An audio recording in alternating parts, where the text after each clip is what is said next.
आइए देखते हैं क्वेश्चन नंबर 4 का थर्ड पार्ट, जिसमें आपको चेक करना है यह एपी है और यदि ये एपी है तो इसमें आपको इसके 3 टर्म और लिखने हैं। 4 टर्म इसमें दी हुई है, 3 टर्म आपको और बताने हैं। देखिए एपी चेक करने के लिए हमको क्या करना है, सबसे पहले कॉमन डिफरेंस निकालेंगे। आपको पता है कि ये जो फर्स्ट टर्म होती है ये मेरी पहली टर्म हो जाती है, ठीक है, यही मेरी फर्स्ट टर्म है।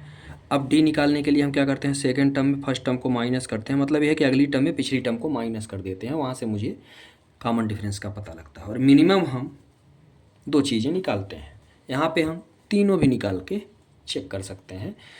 मिनिमम तो 2 निकाल के चेक करना ही है हमको, तब जाके पता लगेगा कि उसका कॉमन डिफरेंस सेम है या नहीं है। चलिए देखते हैं भाई, यहाँ पे क्या है डी।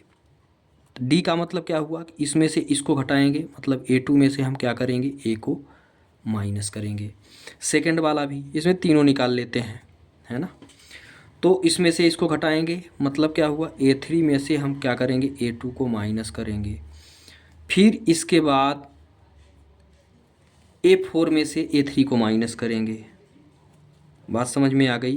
तो यहाँ से हमको क्या है पता लग जाएगा, हाँ, A4 में से A3 को माइनस करेंगे, ठीक है।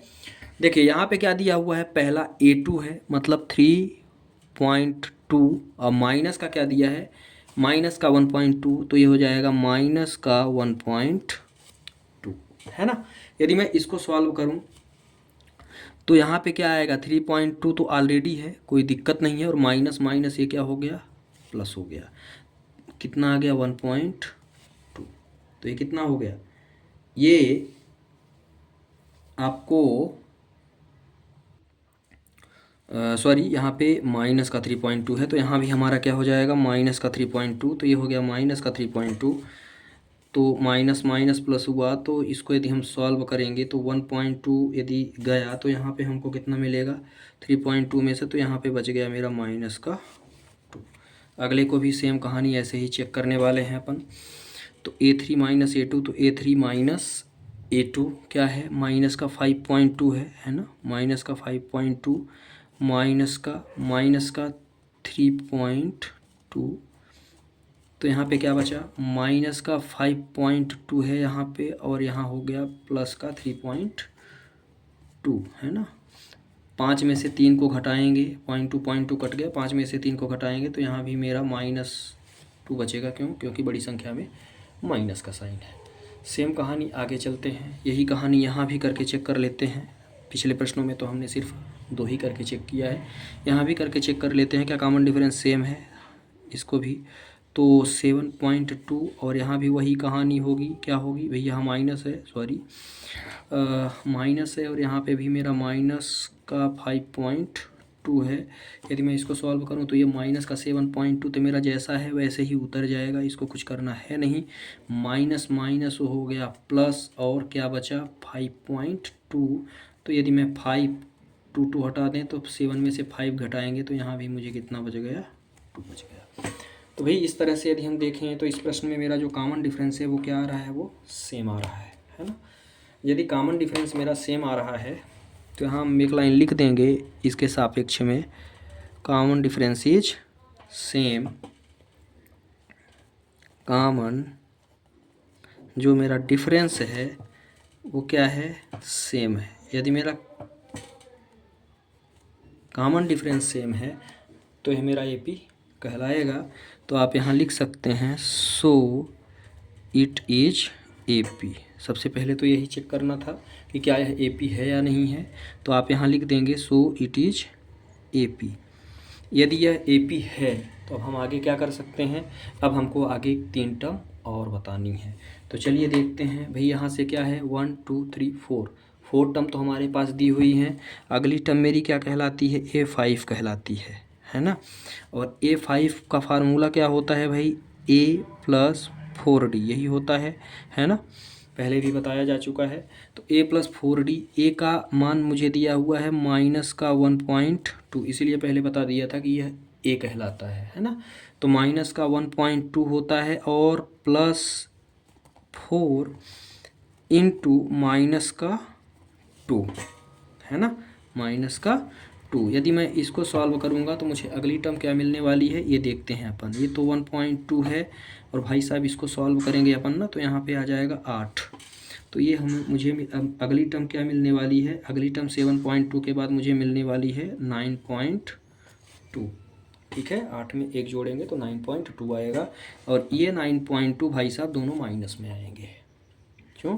क्योंकि ये दोनों आपस में क्या है, माइनस में है। A6 की बात करते हैं, हम डायरेक्ट फार्मूले से सारी चीज़ें निकाल रहे हैं, इसलिए दिक्कतें नहीं होनी चाहिए। A6 की बात करते हैं तो A6 हमारा क्या कहता है, ये कहता है कि भैया हम A+5D हैं। अब ये A+5D यदि रहेंगे तो ये का मान कितना दिया हुआ है, ये दिया हुआ है 1.2 + 5, और जो कॉमन डिफरेंस है वो है -2। यहाँ से आपको कोई दिक्कतें नहीं होने वाली हैं। यहाँ है -1.2, और यदि मैं इसको सॉल्व करूँ तो यहाँ हो जाएगा -10, है ना।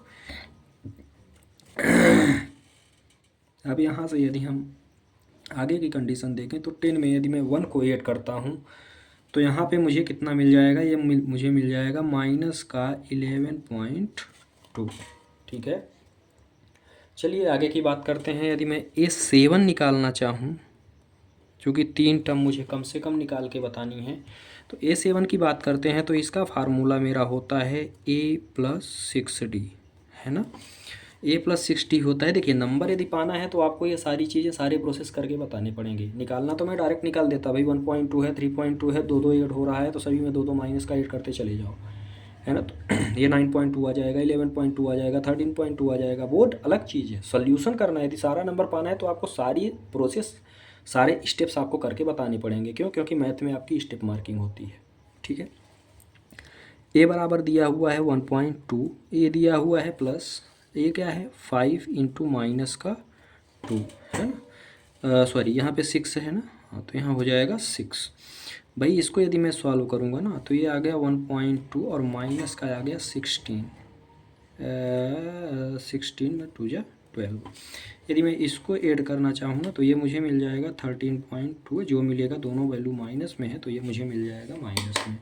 यदि मैं AP की बात करता हूँ तो AP में देखिए, पहले तो मुझे क्या दिया हुआ था, 3 टर्म और बतानी है। पहले मुझे दिया हुआ था -1.2, है ना, ये तो मुझे पहले से ही दिया हुआ था, -3.2, -5.2 पॉइंट है ये, कामा -7.2, जो अपन निकाला, क्या निकाला, -9.2, -11.2, और ये निकाला -13.2। तो इस तरह से AAP हमारी हो गई समाप्त। तो क्वेश्चन नंबर 4 का 3rd पार्ट यहाँ पे होता है समाप्त।